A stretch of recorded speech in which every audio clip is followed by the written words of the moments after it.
Thank you guys for joining us on the Real Talk Girlies podcast. I am your host, Disapproval Joe, and today I am here with... Hi guys, it's Alicia. So Alicia and I have known each other for about 3 years now at Starbucks, and Alicia is real special to me because she's gone through a lot of hardships and she's confided in me with a lot of them, and I feel her story could really be impactful to inspire others to know that when times get tough, to confide in others as well, to know that they're worthy of doing so, and to also know that even though you may be strong independently, asking for help is never a crime or never makes you feel like a burden. Now, Alicia, when I first met you at Starbucks, I would have never known you went through half the stuff you did. You would come into work, and you still do to this day, might I add, with the biggest smile. You're just like the whole vibe of the place, and you would have never known. And I always feel like the most happiest people, have the most dramatic and intense backstories. So how did you come into work every day in that mindset to basically, in a way, fool people into thinking that anything bad was happening beyond the establishment that you worked at?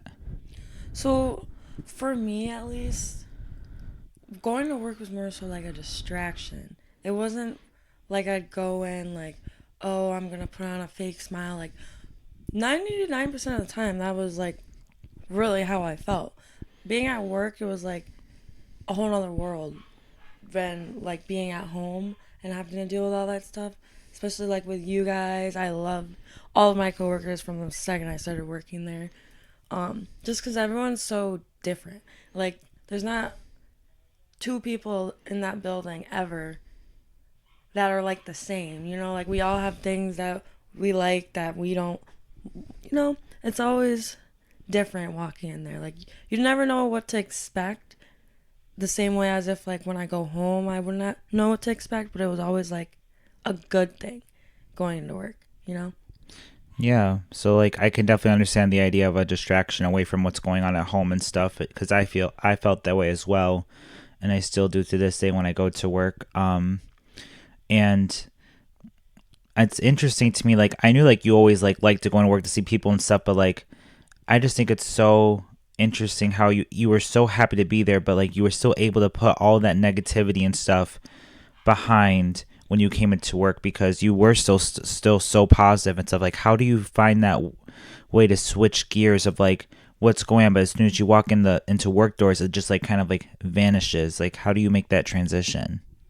Well, I feel like one big part of it is where I work because it's like Starbucks is very much, or at least our store, we very much stick to like the positive energy, always uplifting. So it's like you don't really have a choice. But as soon as you walk through that door, having 10 people behind the counter smiling, yelling at you, good morning, like, how can you like be mad? There would be days I'd go in like, my ex and I had just got into a fight, whether it be physical or like verbal. Literally, could have been bawling my eyes out on the way to work. Has happened multiple times, actually. And as soon as I walked through that door, I'd be like, I don't want to talk to anyone today. Like, I'd have this mindset, like, I'm going to tell the shifts, like, put me on bar, don't put me on drive or, like, front so I don't have to deal with anyone. But then, like, I'd be fine as soon as I walked through that door and clock in because of you guys. And, like, just the environment. It was just a positive environment for the most part. So do like positive introductions when you come in, it kind of like you said, distracts you from what was going on previously, and that's how you're able to switch gears so quickly. Yeah, because when I worked at the Starbucks Price Chopper, it wasn't like that at all. Like, I could go into work and my manager would literally not say a word to me. Like, no good Mm-hmm. morning, nothing. Like, we have gone days, like, we didn't speak for hours. Yeah. Like, and that's what I noticed kept me in my head is when I'm just like, like there's Mm-hmm. not someone there to talk to or like even just a simple hey good morning could change someone's day you Right. know Yeah, and I feel like when you had that transition to that other store, might I add, against your will, um, you were in an environment that was previously very like communicative and people want to talk to you and stuff, and then you went to a new place where everyone was kind of fending for themselves and there was no communication, checking in on people, and especially with your situation when you don't even have that type of comfort and way to communicate with people at home, and that dependency of communicating was at work and it was taken away so abruptly, it felt kind of like a withdrawal in a sense. Yeah, because like that job, they really didn't care about you at all. Like there has been times where everyone in that building, like in our little Starbucks, had COVID. You're still forced to work. They Yeah. told me like, doesn't matter if you're throwing up all morning. We need you to come. If we determine you're sick enough, we'll send you home. Like there was no calling in. There was, and if you did, everyone was gonna talk about you the entire day, and you could feel the vibe when you go in for your next Right. shift. Like it's so different. Seems like there was like a lot of like judgment, and people were like held like on a pedestal, and it's like, like you're doomed if you do, doomed if you don't type of thing. Yeah, like people, some of my coworkers would start rumors about me when I was calling in. Like I heard some crazy rumors about me, like my sickness when I was in the hospital. I ended up in the hospital at one point because my intestines were like really messed up. I come back to work with a doctor's note, literally picking up 4 different medications at that, and then they had the audacity to start a whole rumor and say that I lied about the reason why I was even in the hospital. And see, that's the thing is like that I've seen so much in this establishment is like when we work with people, we tend to forget to empathize with people, I feel like. And that's something that I try to tell people at work, whether it be shift leads, baristas, whatever, because something about me, because of being so invested in this field of mental health and a story of my own, I would have wanted someone to know about me before they could even judge me or make comments about me, because no one knew my life beyond what I just showed at school or at work, because there was a lot to unfold, but I didn't show that. Same thing with you. You didn't show that to people, but yet they were so quick to judge you when you were in the hospital, or if you did call in, or if something came up, or even if you were late. But the thing is that they don't know your story. And that's why even yesterday, you guys, I was working, and our store manager basically handed me the phone because Alicia was going through something, and they basically were just didn't know how to handle it, and they just kind of seemed a little frustrated. And I wanted to remind this to my manager, be like, you do not know this individual like I know this individual, and when this individual is acting like this, they are now at a breaking point because they never show any type of vulnerability ever. So the fact that this individual showed this meant that they were at a breaking point. And I feel like with this podcast episode, I want to encourage people to empathize before judgment. I think that's a really important thing, because if people can't speak for themselves to describe what's going on, then how are you to judge them? In addition to that, people don't have to justify stuff in their personal lives to get respect. We should just be able to empathize, period, to understand that there are things that happen in people's lives, and we should be able to understand that things shift. And it's not because people are being lazy or just not wanting to come in. It's just that sometimes people have stuff that happens in life, and we shouldn't have to fight for justice to explain that to other people. Yeah, I agree with that 100% because like only I am a big empath. Um, I one thing about me gets me hurt a lot too is because I always try to see the good before the bad, and it's a good quality. It really is because I'd rather be wrong about over empathizing for someone than be wrong and under empathizing for someone, you know? Like, Mm-hmm. you could be like, oh no, this person's a great person. They could be going through this. They could have been lying the whole time. But imagine if, like, someone's telling you, like, oh, I'm going through all this stuff. And then you're just like, oh, no, I don't believe you. You know what I mean? Like, Yeah. that's happened to me so many times, like, at work, with friends, like, or people you think are your friend. And it's just like, I don't understand why people don't treat people the way they want to be treated. Like, we're told that at such a young age, and everyone like laughs about it, jokes about it, but like honestly, karma is so real, and I've realized that, like, the people that are nice to other people, there's always a way that it comes back. Even if, like, you feel like you're having the worst day ever, like your life's terrible. Let's say earlier in that day you complimented someone's shoes. Then you have a terrible day. By the end of the day, you go home to a surprise from your parents or something like that. You know what I mean? Like, it just always finds a way to come back, good or bad. Mm-hmm. That's what I believe, at least. Also believe that as well. It's like what you put into this world is what you get back. Mm-hmm.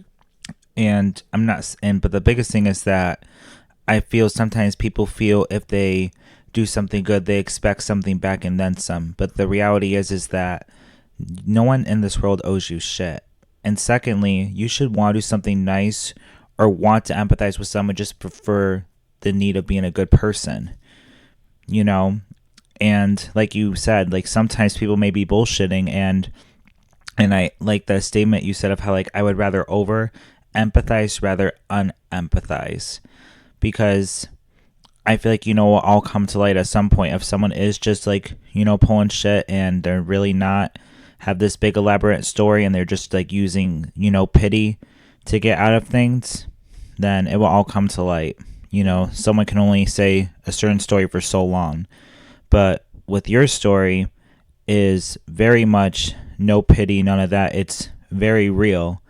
And I think the thing is that people need to know the difference between a real story versus, when someone has a fake story but then tries to make it real.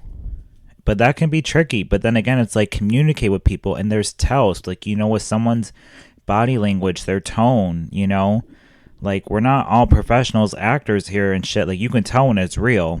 Mm-hmm. You can tell when the tears are real. You can tell when the body's shaking, when there's the eye contact. Like you can pick up on stuff like that versus when someone doesn't show any of those things and it's like, okay, something's not adding up with this story. Right. And another thing too that I wanted to touch on is when you got separated from our store, I wanted you to explain some of that to everyone of how that happened and how in a way I felt like you were in a sense discriminated against from our store. So basically, I have been in this situation ever since I started working because I don't drive. I don't have a car. I didn't grow up with parents that drove. Like my mom doesn't have her license. My dad's barely been there. The only person in my family that actually had a vehicle and a license is my grandfather, who doesn't like driving even 2 blocks down the street. So it's like I never really even had that help. Like when I first got a job, I literally don't even know or remember how I got there when I first started because the second I got that first paycheck, I was 15, turning 16 years old, paying for Ubers. I had to lie about my age to get a credit card or a debit card so that I could be able to get to work because I didn't have that help. And it was getting to the point where my mom was like, you're old enough to find your own ways places, mind you. I'm not even 16 or 17 years old. Like, I had to take that role as an adult, like, before I actually legally was. So then it's like, I'm trying my hardest to make it to work on time every day, but it's so hard with Ubers because you don't know when they're actually going to pick you up. You don't know if you'll ever get a driver. Depends on the distance, the weather, if there's drivers on the road. I've actually had to pay for an almost $40 Uber to work before just so that I didn't get fired because they were like getting tired of me being even 5 minutes late to work, which is like understandable because yeah, you have a commitment to make it on time to work, but you're keeping me late every shift. So that's where my kind of like, okay, like, how is that fair and okay that I'm scheduled to be out at this time, but you can keep me, but I can't come in a few minutes late because I had ride troubles? Like, anytime they would ask me to stay late, I would. Sometimes, a lot of times, they wouldn't even ask me, and it would just happen. Or they'd be like, oh, just wait for this person to come in, wait for them to take their break. It's like sometimes I wouldn't even have a say, and I never complained. So then when I got fired or separated that day, it was all about my attendance. So I'm like, okay, look around. Like, you really want to lose a worker like me, someone that actually enjoys this place, doesn't come in for a paycheck, comes in because they genuinely want to be here? You're going to let someone go because they didn't make it to work on time? Like, what? Yeah. Are you serious? And that's something I've said before to other people is that out of everyone at our store, like you said, you're not there just for the check. You genuinely enjoy that place. You like making drinks. You like seeing your regulars and the people. Like, I'm there for my school paychecks, like to pay off my Hugo College and stuff. Like, that's what I'm there for. And everyone's out there for the other reasons, but you were simply there for that place. And I think that's great. But the thing is that when people cannot accommodate or empathize with your situation, which they are aware of some of the things, like you said, like you say, like if no one can give you rides, you have to Uber and stuff. It's like they are not willing to accommodate that or put that into account, but yet they want you to stay late and all these other things to please them. And then you do all that, and then you still got burned by being separated. Yeah. Like, I will never understand it. I will, like, in the way it happened, like, I was just so rude about it. Like, rude. Like, I'm in your face crying.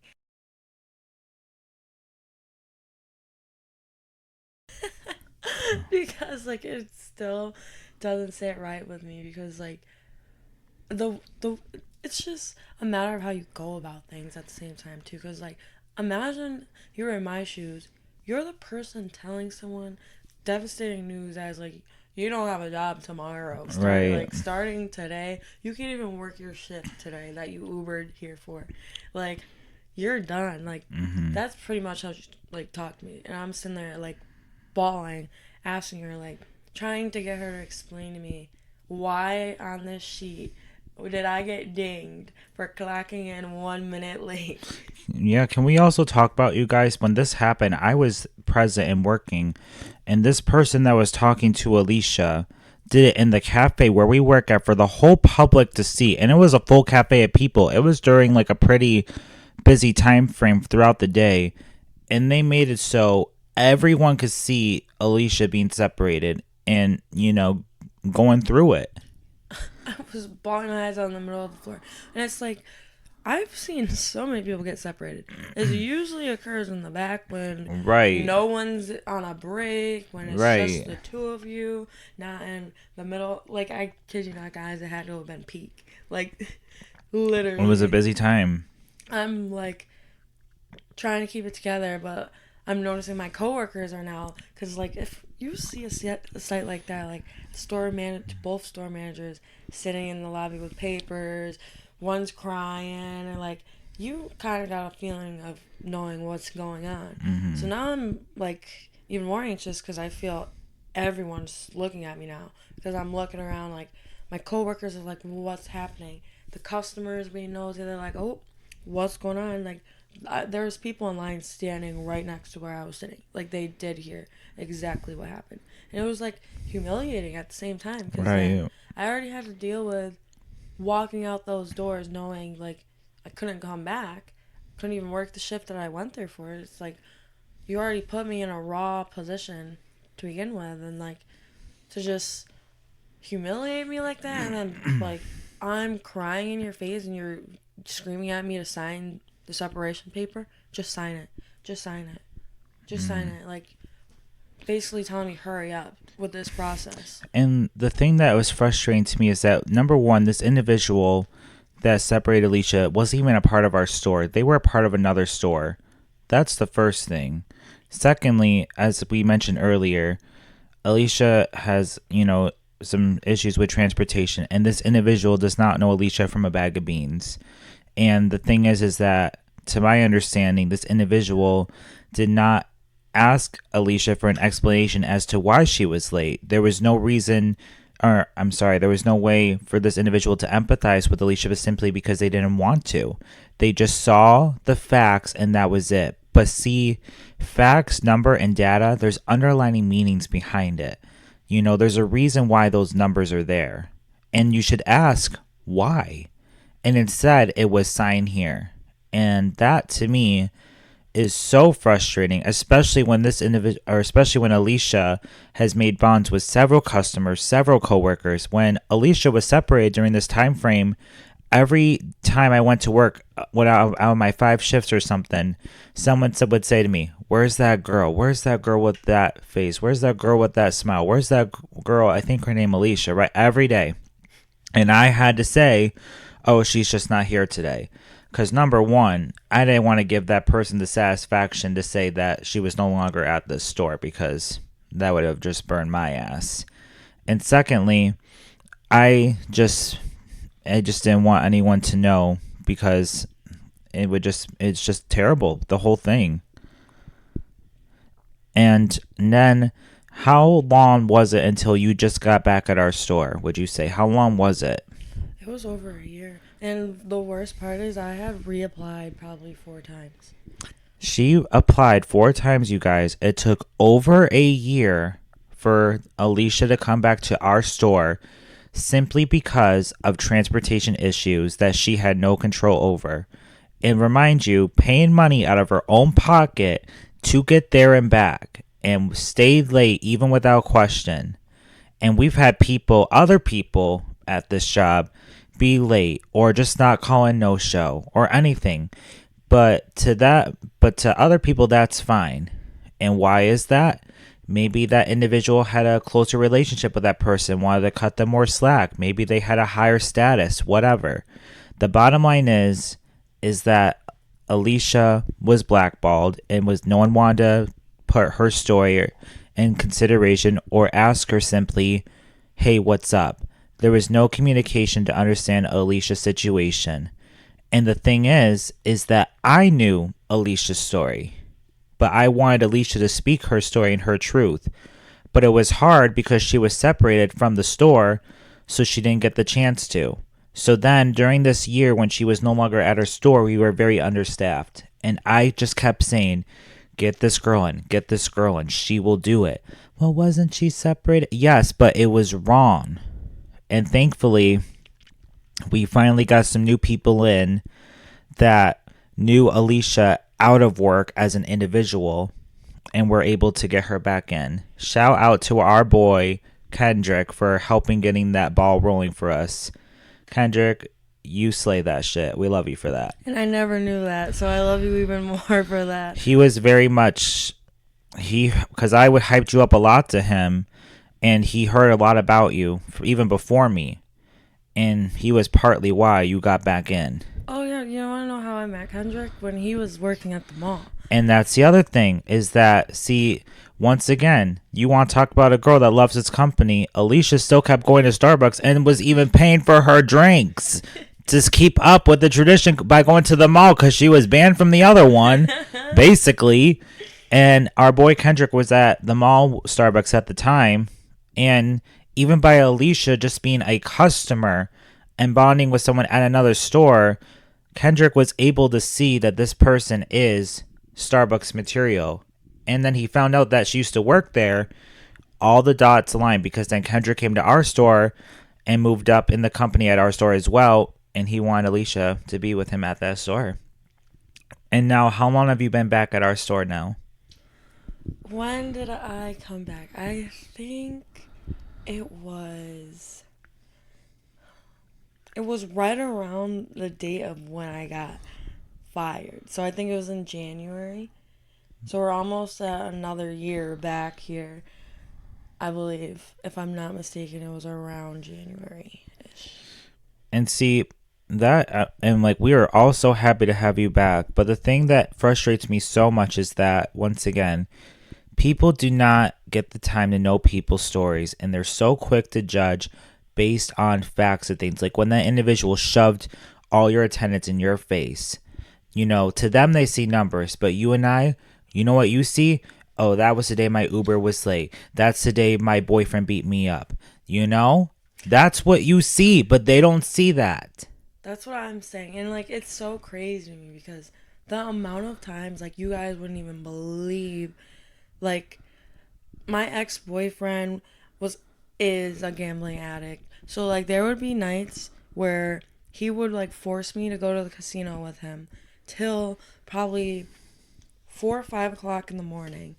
Like being there for hours. Like you could the amount of time we spent there, you could have worked a whole shift. He would have me doing that when I had to go to work literally the next morning.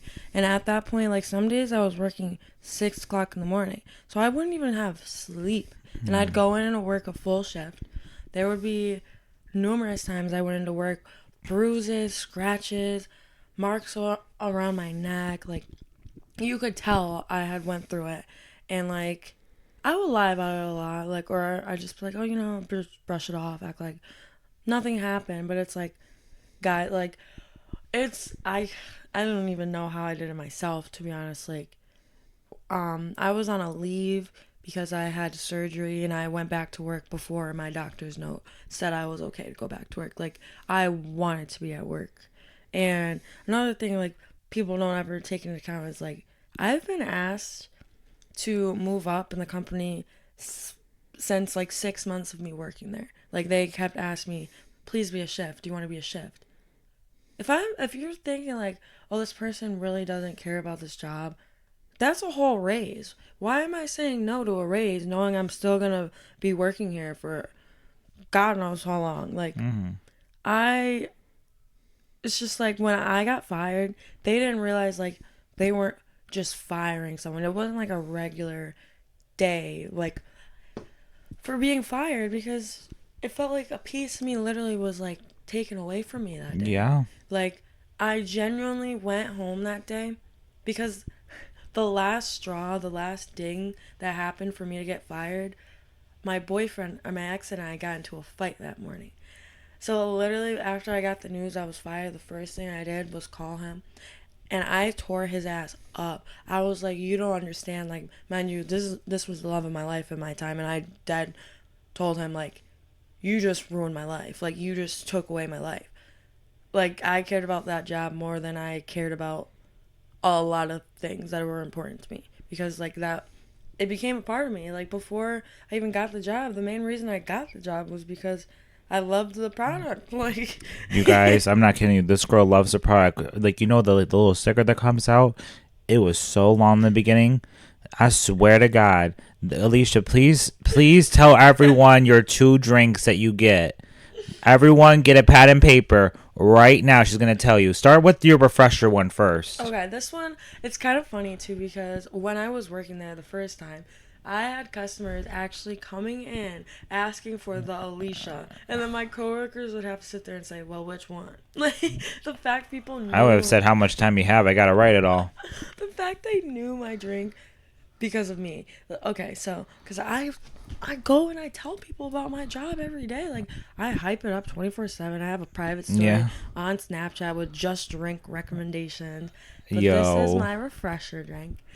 Basically, it's gonna be a strawberry acai lemonade, light lemonade though, because our lemonade's low key trash. But light lemonade.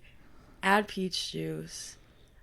I used to be a no berries girl, but now I put a few berries in there because it does add some taste to it. And then I'll either add a splash of black or green tea to it. And then tell them your pink drink concoction. My pink drinks, I don't ever drink a regular pink drink. You'll never catch me doing that. I add strawberry puree, peach juice, occasionally a scoop of vanilla bean powder. No inclusions ever though for that. And light coconut. So it always looks very much curdled and everyone always looks at my drink like what on earth is that? Because you have to do like equal parts of the coconut and juice for it to look right. And I just don't do that. Now tell them the espresso one that haunts me to this day. And actually I get more shots now, so it's a little longer. She used to be mad sweet, you guys. What was it before? Like Oh 6 pump? my gosh. The extra caramel drizzle was crazy.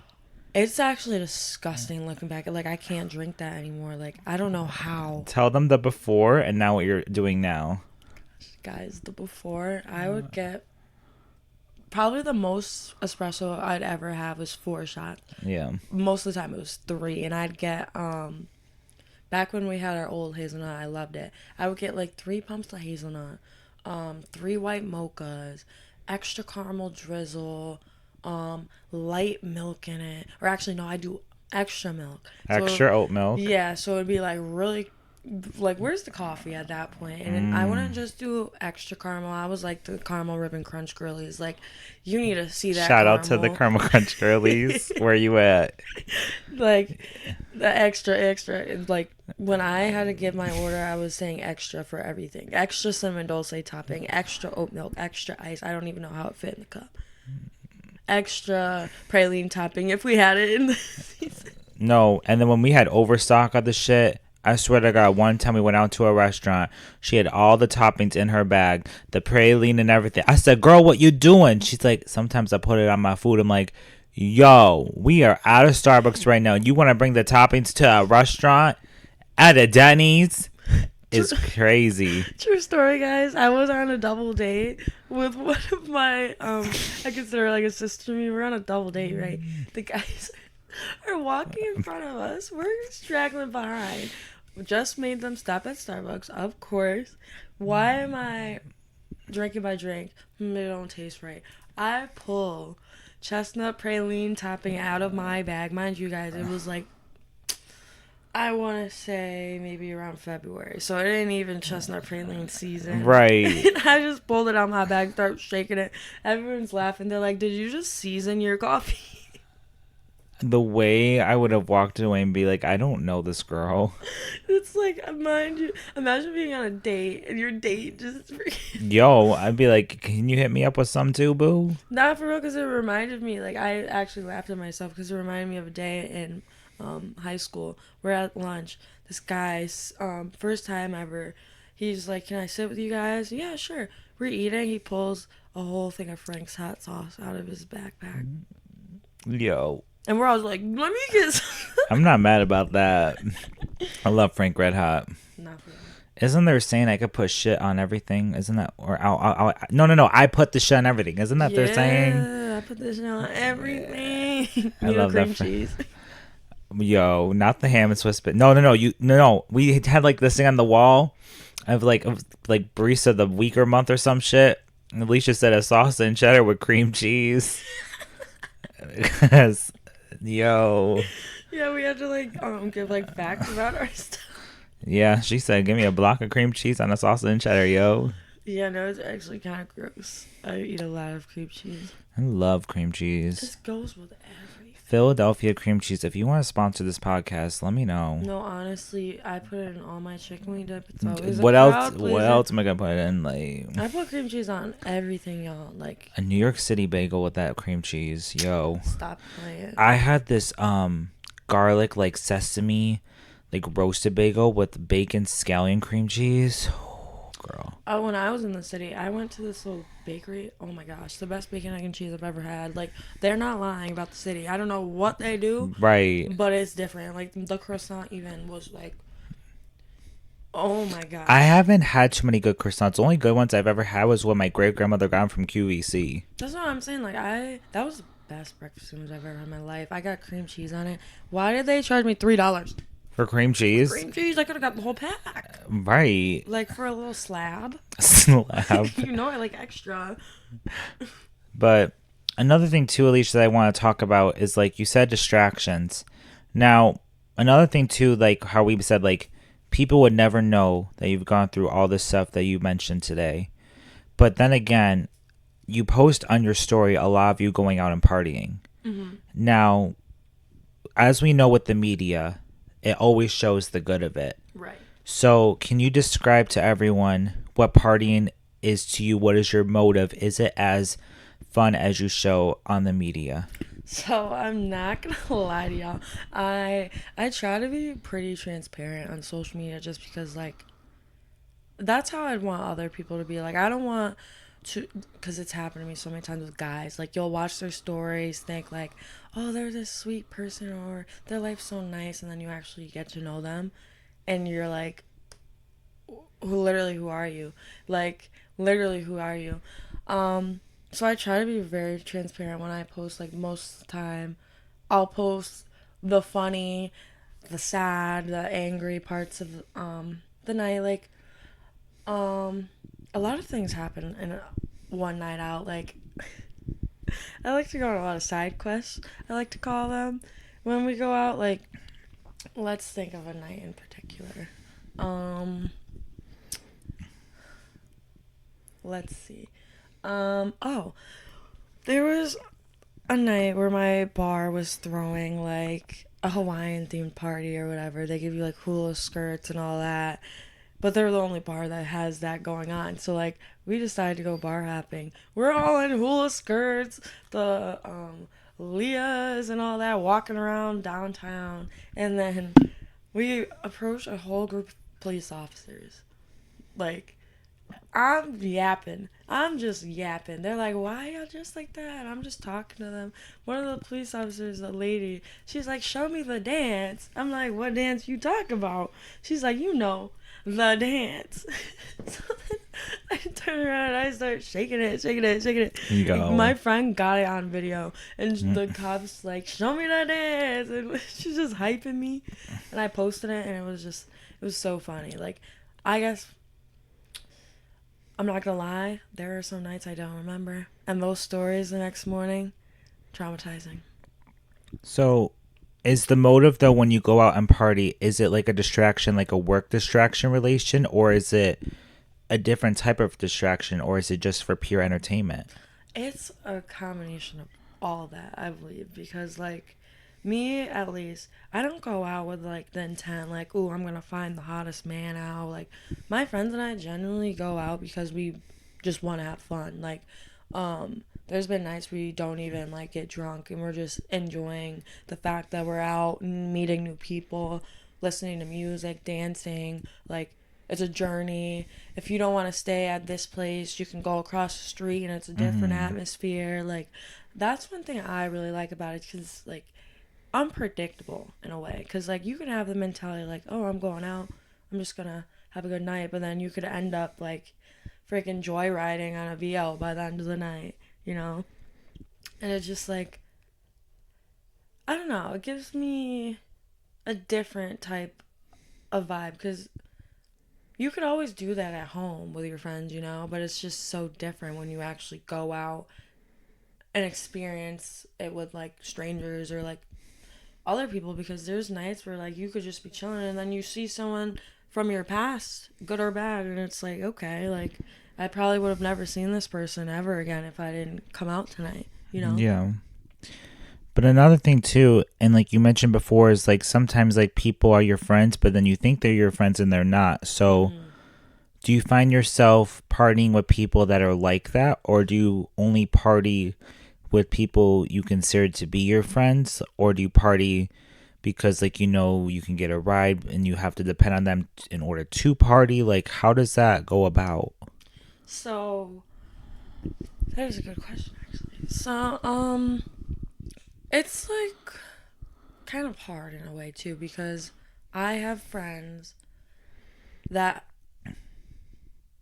also are friends with like my other friends because one thing about me that I've noticed like I do tend to share my friends a lot or like I'll introduce certain people to other people because I think like you'll vibe with them, but then it gets a little difficult because recently I got into a fight with one of my closest friends, which is already sounds crazy coming out of my mouth because I'm not a fighter, and it was one of my closest friends, and then that kind of ruined the vibe of going out because we started seeing her a lot and then she would see me with my friend that they don't like each other and then like, oh, I just introduced you to my other friend group, now you're hanging out with them, I'm not invited, but then we see each other out and it's just like, oh, okay. And like I do tend to try to go out with the same people usually just because like when I go out I want to make sure I'm going to have a good time. Like I don't have to worry about having to chase you or like you trying to fight someone or like you focused on the wrong thing the whole night like oh my ex blah blah blah what's he doing, you know, like cuz when you are drinking like one thing a lot of people don't understand like the real you could really come out and it could be parts of you that you don't want anyone to ever see or know about, Mm-hmm. and then it happens like I've noticed a lot of people's true colors when they're under the influence because they act so different. And Hmm. it's not in like a positive way. It's like, oh, well, if you could say that to me now, like, do you actually think that way about me? And like, just don't say anything, Right. Because some people like to call alcohol like a truth serum, like, drunk words or sober thoughts. Yeah, that's a really valid. And like especially with like your trauma from your past ex, like when because like when people are intoxicated, not only does the truth come out, but then physical action comes about.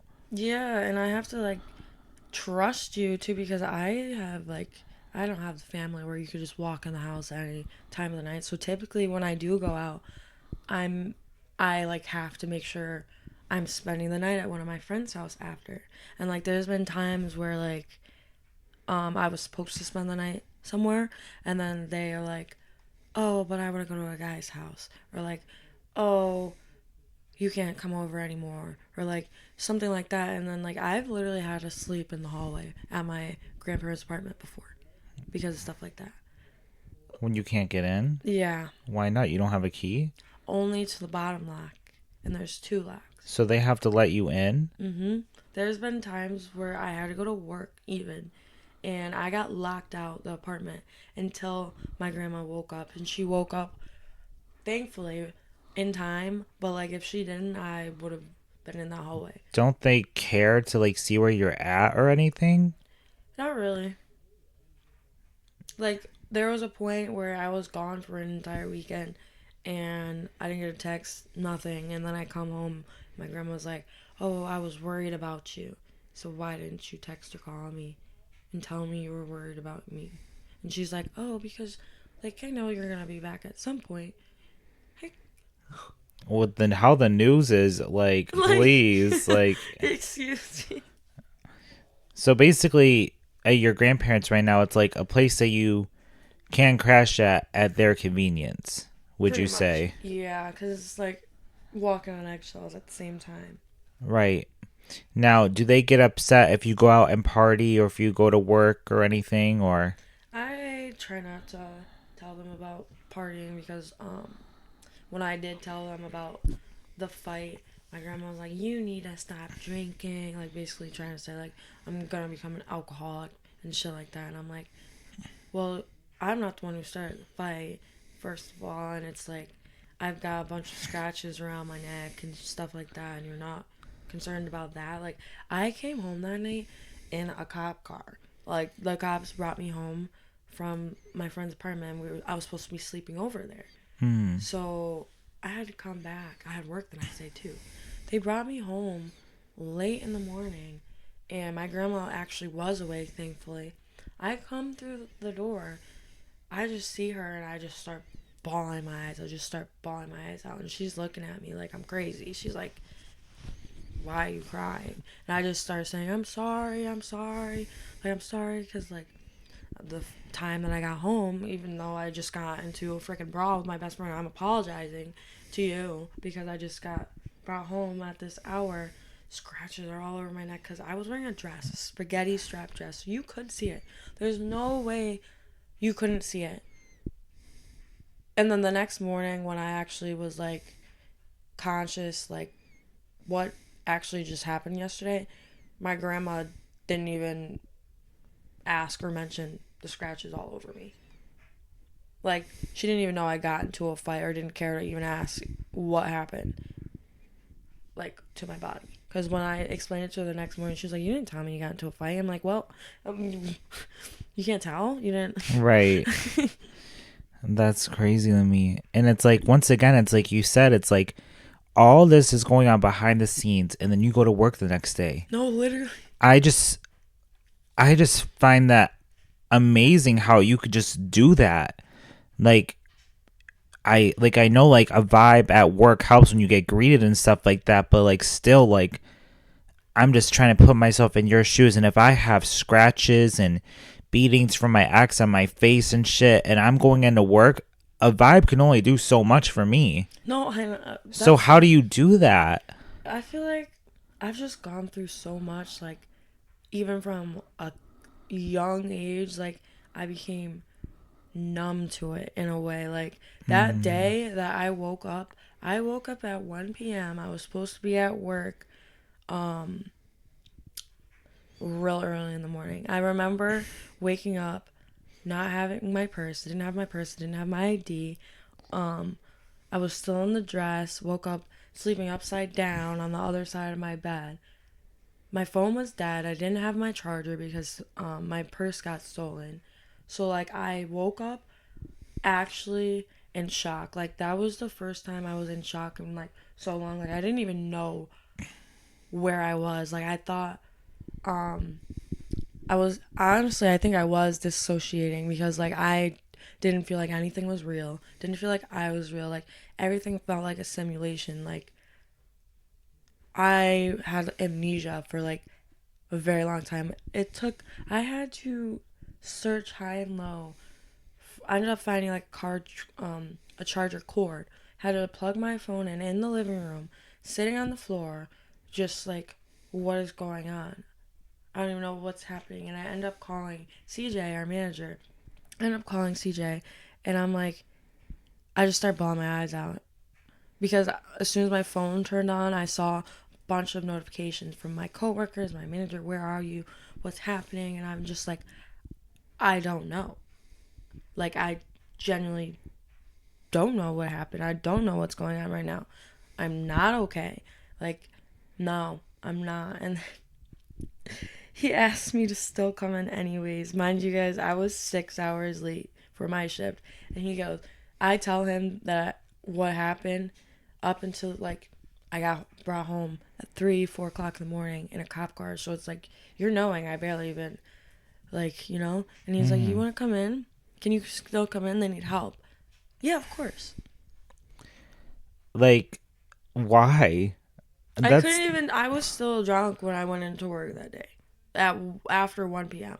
And you know what the thing is though, Alicia, is that with you, if you're even a little drunk or late, whatever it is, it's like you are still doing the damn thing better than half the people do it sober That's the thing. I go or some. have like not much going on. Yeah, it's pretty bad actually. Like, there's been times like, um, I would wake up the next morning like still drunk, and I don't know how, or like wouldn't remember the night before, and I'd still wake up to that alarm clock, get my ass out of bed, get ready, and I'd go into that job, and you wouldn't know. You wouldn't be able to No. tell, like, because like I'm still my mindset is like I have something I need to do. I'm gonna do it. Right. Like, The only time I knew something was going on, it was that day when your man beat you up and you went in the bathroom to put makeup on, but I still could tell. mm-hmm.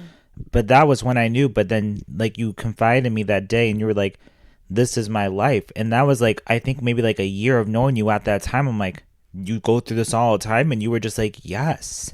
Yeah. But I didn't know because of how you present yourself. Oh my gosh, that man put me through actual living hell. It was, and in the what made it worse, it wasn't just him; it was his family too. And I moved in with him, within the first 2, 3 months of us dating. Like we were already living together because I was looking at it like, okay, this man swears up and down he's in love with me. I want to get away from my family's toxicity, Yeah. not knowing I walked into something even more toxic, Right. and I was going to go through it for the next 3 years. Like, the first 3 months of us dating, I had my first order of protection against him, and we were still together. We were still speaking, which is, everyone knows, not It's not healthy. like, and it's illegal. Like, he was not allowed to talk to me, and we were still talking. We were still arguing. He was still putting his hands on me. His mother put her hands on me at one point, and then tried to lie and say that I put my hands on her instead. Like, I kid you not, guys. His mother started an argument with me, and then we're arguing back and forth. She pushes me into the window. I get up and I'm like, what the fuck? Thankfully, my ex was standing right there. He witnessed it because I kid you not, when I get up, she started fake crying, like real life crying, like you wouldn't even know it's fake crying. She just put her hands on me. She just put her hands on me. He's like, no, mom, she didn't. I was right there for it. But imagine if he wasn't. Right. He would have believed his mom. And what made it worse, she works for the police. There was a day, this is when I, like, genuinely lost all hope. Like, I was like, I'm never going to get away from him. This is going to be a forever thing. We had gotten to a huge argument. Neither one of us called the cops. Someone across the street heard through the house. We were arguing so loud. Things was getting thrown so loud. The neighbor across the street heard it through our house and their house, and they called the police because they knew about it. They mind you guys, ex-white. Everyone on that street was white. The one house across the street was black people. They knew about what was happening. They tried to like give me pep talks multiple times because they would see it, they would hear it. They're the ones who called the cops that day on him. And it crushed my soul seeing them knock on the door, look at the mom and say, we know her in this family, it's okay, and leave without speaking a word to me. And once again, that brings it back to, like, social status and connections. And because of that mother having a connection, she got a freebie card. Yeah. And, like, once again, back to work, it's like we've had people not showing to work, be 3 hours late, or no call, no show, nothing. And they get no talk, no sign this separation, nothing. But then you get blackballed and targeted, and they don't know any of this of your story, and they never ask simply why. Instead, they say, hey, you're 6 hours late, but come in. Right. It's like, where is the empathy? Where is the questions to get to the bottom of what is going on with your life? So that way they can accommodate and see what you need. Or it's like, why would you even ask me to come in after hearing that? Right. If someone says, I'm disassociated, I don't know where I'm at, that's great. Get an Uber and come over. Like, what the fuck? Literally, that's exactly why I don't understand. I cried while getting ready. Now, how did you get away from this boyfriend of yours? When was, like, you finally were like, this is it, I never have to see him again? So, fun fact, he's actually the reason I also withdrew from college, because it was just so bad. I already was like homesick because even though I was only in Utica, which is like 40 minutes away, I was going home, taking trains home every single weekend because I started getting so depressed. That's the first time I started therapy, was when I was in college. That was my first ever therapist. They gave me a man. So I was like, oh gosh, like, cause he didn't care. He just wanted that check. He didn't, like, if I was to sit there and tell him like, oh, let's say I'm on my period this week, he wouldn't even know how to talk to me. Like, it was like, I was at a breaking point because I'm like, dang, I'm in therapy and this ain't even working. Like, I don't think this is, like, I don't know what I'm going to do. I ended up withdrawing from college and moving back into his mom's house without him. He withdraws from college, also moves home. We're back living together again. I'm trying to think because we had another incident. I had just got my wisdom teeth out. Oh, that was a moment. Yeah, I just got my wisdom teeth out, and we were broken up at that point. I had broken up with him because I was just over it. One day, he choked me in the car in front of a school bus of kids. Getting off the bus, choked me in the car, got out the car, went into the weed shop, bought his eighth, came back to the car and didn't say a word to me. So then we're driving back, and I go out to get out the car. He doesn't get out the car. I'm like, what are you doing? He's like, I'm going to go DoorDash. I said, you're going to go DoorDash? You're not going to talk about what just happened? Nothing? You're just going to leave? He's like, we could talk when I get back. I looked him dead in his face and I said, if you leave right now and go DoorDash after choking me and not having a conversation, I won't be here when you get back. But, like, I had threatened to break up with him so many times. It was like... Right, it was nothing. Yeah, he just brushed it off, and he still left. He left. And I sat up there for 2 hours before moving a muscle. I sat up there for 2 hours just bawling my eyes out, because I'm like, I can't believe I'm sitting in this house by myself after what just happened, and you genuinely left, and you're still gone. So then I start packing my stuff. His mom comes home. I'm like, I'm done. Like, your son is crazy. Like, I can't do this any longer. Yeah. I'm not going to keep putting myself through this. I'm done. She helped me pack. His mother helped me pack, loaded up her car, and helped me bring all my stuff home. And she's sitting there like, oh, yeah, you should move out for a week.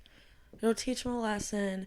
You deserve better. It's the fact your own mother's been, from the beginning, even though she didn't like me, um, his own mother was sat there and told me, like, yeah, you should leave. Like, you shouldn't let him treat you like that because he treats her like that. I should have known that. Like, it's so true how a man will treat you exactly how he treats his mother. Yeah. Like, he's that person that you will watch on TV and they're screaming, fuck you, mom, you're a cunt, I hate you, while living rent free, getting anything under the sun. That man didn't have a job. That's another thing people don't understand. He was stealing from me. I'm going to work every day at Starbucks, working these hours, and that paycheck's not even mine. He stole my money, my credit card, my cash multiple times. There was a time he used my entire paycheck at the casino after using his, and I was asleep.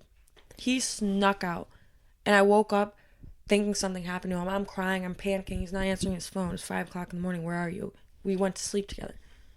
I checked my bank account, and it's drained at the casino. He comes home, starts crying. Because he knows that I know. Yeah. He knows that I know. And, like, after we broke up, I honestly would have went back. I would. Because I did every time, and it's all I knew. And I knew I wasn't going to be able to stay at my mom's. Like, It was a comfort zone. It's what you knew. Yeah. Because, like, that became my new normal. So then, Right. like, it didn't take until one day we got into an argument. Guys, mind you, this man would call me every single day, no caller ID, doesn't matter what time. I'd be hanging out with my friends. I remember one time when we went to the Oh casino, my the gosh. nonstop calling. It was like freaking Lifetime movie shit. People, I swear to God. Do you remember at work that day when Yes. he kept calling and you guys answered the phone? Wait, and remind you guys, he did have a job first. I know he said he didn't have a job, but he did have a job for a second at Delta Sonic, which was our store right next to Starbucks. So not only was this man calling her left and right, he was 2 feet away and he could come, you know? And he did. Every time that man had a break, a lunch break, or he got out of work before me, he was sitting in that lobby, stalked me like a hawk. Yeah, he didn't even say nothing. He just would watch you. The fact that all my co-workers would see him come in, they're like, ugh, here he comes, here he is. He would sit there just to see if I was going to talk to a man. Like, it's not my job Oh, yeah, to then talk the to a man. excessive cheating. Here we go. Yeah, he accused me of cheating all the time. You want to know why? Turns out he cheated on me. Right. That's the thing that actually stopped me from going back, is when he told me that, my heart shattered to a million pieces. Because you're mean to telling me I went through all this for years, loved you every second of the way, had 2 orders of protection against you, you went to jail at one point, I lost my best friends. There was a point where I didn't have anyone but him. Right. Genuinely speaking, my friends were like, I can't continue to watch you do this to yourself. I don't want to be around that. I didn't have Gabby at one point. Which is my sister, basically. Like, Yeah. I didn't have anyone but that man. And it's like, now I can't even confide in anyone about what I'm going through on a daily basis, because they're just going to look at me and be like, yeah, well, we told you so. Right. Like, that man called me, we were arguing, it was a random day, and he broke down in tears and was like, I cheated on you. And I was like, oh, okay. Like, that is like, a lot of people get cheated on. Yes, it's terrible. But, like, if you guys knew the things that I went through and did for that man, like, I got him his first ever job at Delta Sonic. I filled out his application because he didn't know how. I answered every question on there. And that man quit his job once he realized that I was still going to pick up the slack. I was going to let him take my money. Like, he didn't have a job for those last 6 months of us dating. Mind you, I was paying for Ubers to and from work. I was buying food for both of us. Like, anytime we ate, I was paying for it. Yeah. Anything he needed, I was paying for it. He was stealing my weed, smoking it with his friend. Like, mind you, I'm clocking in every day. I'd come home, he'd be asleep on the game, or his friends would all be there smoking my weed. Like, I kid you not, I would get home at 5 p.m. after him being home all day, and I wouldn't even get the slightest bit of attention. So how did you finally like? Because like when you were packing, and then the mom encouraged you to pack, was that the last time you ever saw him? Nope. So when did you finally break away then? That's the thing. Even after he told me he cheated, that's when we actually went no contact for 6 months. We didn't speak for 6 months straight, and then he just kept watching my stories on social media, and I was like, well, what's going on? And then he was just like, we started seeing each other at the bar. And it was different from when we used to see each other at the bar, because when we first started seeing each other at the bar, he was stalking me outside the bar with his friends. Like, and then he started coming in. They would stand against the wall, arms crossed, and just watch me the whole night to see if I'm gonna leave with a guy, talk to a guy, dance with a guy. Um, there was a night, like, we got into a huge argument. I ended up throwing a glass bottle at him outside the bar, and it cracked on the wall, and the whole bar got shut down that night. Holy And shit. another night, I poured an entire beer over his head. So those were be our interactions at the bar before, but then it was different when I started seeing him. Like, it was cordial. So like, we'd see each other, wave, or like just be like, hey, and that'd be the end of it. Then we just started texting again. And he wanted to hang out with me. He kept asking to hang out with me, but I was very standoffish. It was always no, like, I'm not ready. I told him I'm genuinely scared to be around you for even an hour. And like, it took a very long time for me to actually hang out with him again. Then when we did start hanging out, it was really nice actually, because it was like when we first started dating. It was like that, and I started getting like comfortable with it, but then I couldn't forget everything. So it was Mm-hmm. just like I had to have to talk with him, because we started hanging out a lot more, and like I was spending the night, and like he would try to like kiss me and stuff like that, and I'd like tell him like no, and it was getting to that point where like he tried to give me an ultimatum, like, I'm not gonna keep hanging out with you if we're not gonna get back together. And I was like, well, it looks like we're gonna have to stop, because I'm not doing it. And that, I was so proud of myself. All my friends were so proud, because like I never even thought I thought I was about to go back too. All my friends thought it too, but I was just like, no, I can't. And then he didn't like the fact that I didn't want to be with him. Then he started getting hostile with me again, and it was just like blocked and everything all over him. So when was the last time you have had contact or seen him? Um, at the bar. With the bottle? Mm-mm. Recently, like a month or so ago. But you guys are not texting, seeing, or calling each other out as of now. Mm-mm. And how has that been for you, being away from that? Great. But at the same time, it's like Snapchat loves to freaking remind you. Oh yeah, that's yeah. I get some of those too. Every freaking day, I swear it's a memory. But Alicia, what I would like you to say to this audience today is that you've shared a really dark and heavy life that you've had. And if you had a girl who was about your age or younger or older, whatever, what would you like to say to them if they were being abused by their parents or a boyfriend or girlfriend, whatever? What would you like to say to them to help them cope? My biggest thing that I would say is never stay comfortable. I know that sounds kind of like unfulfilling, but like what I mean by that is, one thing that made it so hard for me to get out was because I was scared of change. I was scared, what if I leave and it's going to be worse, because now I won't have somewhere to stay. What if I stay? What if I leave? Like, it was always a what if, because I was scared, because I was so comfortable with what I was going through. But what I did learn, every time I got away, it was always worth it. Like, when I ended up leaving home and living with my best friend, I was bawling my eyes out for the first couple months. I was paranoid. I was scared. My mom was threatening me. My family hated me because of me leaving the way I did leave.